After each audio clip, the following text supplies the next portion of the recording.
bonsoir chez vous. Selon l'heure à laquelle vous êtes en train de nous suivre, nous ne cessons de vous dire que nous sommes tellement contents de savoir que vous nous suivez. Merci beaucoup. Alors, pour aujourd'hui, nous serons dans notre rubrique de termes de la Bible. Nous serons dans notre rubrique des termes de la Bible. La, la, la précédente vidéo, nous étions dans notre rubrique de la parole interprétée. Alors, pour les termes de la Bible, aujourd'hui, j'ai choisi un terme ou un terme qui nous sera très utile, c'est l'évangile. Nous allons essayer de parler de l'évangile, qu'est-ce que nous comprenons par l'évangile d'après ce que la Bible est en train de déclarer. Mais d'entrée de jeu, j'aimerais déjà vous dire que l'évangile n'est pas un terme univoque, c'est un terme plurivoque. C'est pour dire que l'évangile peut présenter plusieurs significations à la fois.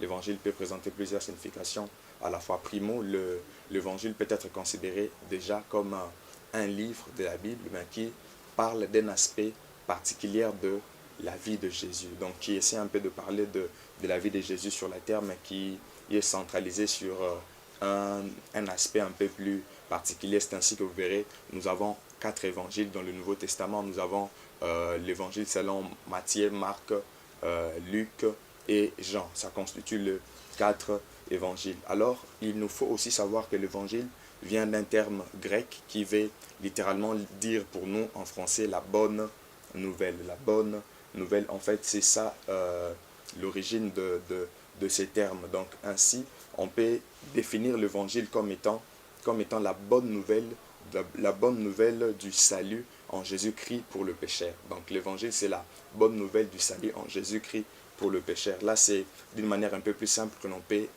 expliquer l'évangile. Alors, on peut aussi essayer de savoir comment peut-on présenter ce message de l'évangile qui est la bonne nouvelle pour le salut du pécheur, le salut de ceux qui sont encore dans le péché. Et cela vient par Jésus. Comment on peut présenter ces messages de l'évangile? Alors, je crois d'abord que lorsque nous voulons présenter l'évangile, la première des choses à faire, c'est de présenter Jésus-Christ lui-même qui est au centre de l'évangile comme étant un homme envoyé de Dieu. Donc, on présente Jésus comme étant un homme envoyé de Dieu. Et en lui présentant comme étant un homme envoyé de Dieu, on parlera premièrement on parlera de sa mort et de sa crucifixion à la croix. Donc c'est la première des choses sur lesquelles on insiste lorsqu'on présente l'évangile. Donc en quelque sorte, on parle de l'œuvre de la croix. Et cela fait allusion à l'amour que Dieu a pour l'humanité. Parce que la Bible déclare dans Jean 3,16 que car Dieu a tant aimé le monde qu'il a donné son Fils unique afin que quiconque croit en lui ne périsse point mais qu'il puisse avoir la vie éternelle. C'est cette œuvre de la croix est en train d'expliciter comment Dieu a aimé l'humanité. Et deuxièmement, après avoir parlé d'œuvre de la croix, on met beaucoup plus d'accent sur la résurrection. Jésus-Christ n'était pas seulement crucifié, mort, mais il fut ressuscité aussi le 3e jour. Il fut ressuscité le 3e jour. Et troisièmement, on met l'accent sur sa glorification ou son élévation par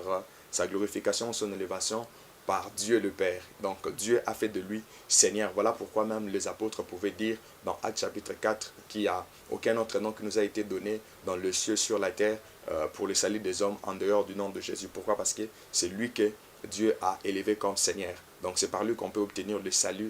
Il est même au centre de l'évangile en quelque sorte. Donc c'est dans cette optique que les apôtres ont eu à présenter le message de l'évangile. C'est dans cette optique d'ailleurs que aussi lorsque vous essayez un peu de lire lorsque vous essayez un peu de lire Pierre dans Actes chapitre 2, le jour de la Pentecôte, par rapport au discours qu'il a eu à tenir sur sa manière de présenter l'évangile, donc de Acte 2, verset 22 jusqu'en 36, vous le verrez. Et même quand il s'est mis devant le païen chez Corneille dans Actes chapitre 10, le verset 34 à 43, vous verrez qu'il va aussi dans ce sens et ça cadre aussi avec ce que Paul est en train de dire dans 1 Corinthiens chapitre 15. Sa manière, je crois le 8 premiers versets, vous verrez que en parlant de l'évangile, c'est ce que Paul est en train d'expliciter. Donc c'est une manière qui nous sera très utile lorsqu'on présente l'évangile parce que ça met Jésus au centre.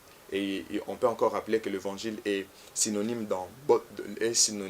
de la bonne nouvelle. Pourquoi? Parce que dans certains versets de la Bible, il y a des versets sur lesquels on a mentionné l'évangile, il y a des versets sur lesquels on a mentionné la bonne nouvelle, mais c'est simplement pour dire la même chose. C'est aussi le cas lorsque vous faisiez la confrontation d'un texte de la Bible qui parle de l'évangile, mais vous faites cette confrontation avec plusieurs versions bibliques, plusieurs versions de la Bible. Vous verrez qu'il y a des versions qui mentionnent évangile, d'autres bonnes nouvelles. C'est simplement pour dire que c'est en réalité la même chose.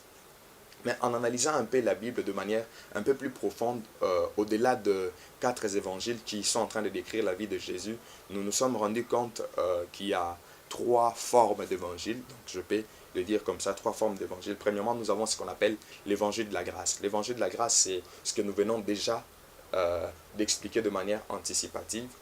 C'est ça l'évangile de la grâce. L'évangile de la grâce. C'est ça l'évangile de la grâce. On appelle ça aussi l'évangile de notre Seigneur Jésus-Christ, d'après 2 Thessaloniciens 1, 8. Et on appelle ça aussi évangile de Christ, d'après Galates 1, 7.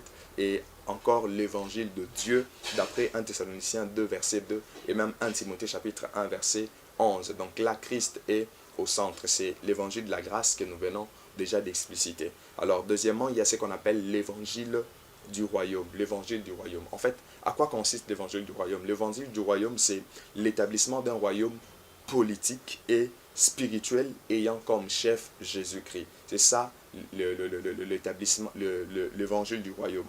Et ce message d'évangile du royaume a été d'abord prêché par Christ lui-même avant sa crucifixion. Si vous pouvez le remarquer dans Matthieu chapitre 4, le verset 28, et toujours Matthieu chapitre 9, le verset 35, et même dans Marc 1, Marc chapitre 1, le verset 14, Christ en parle. Donc cet évangile a été premièrement prêché par Jésus-Christ avant sa mort.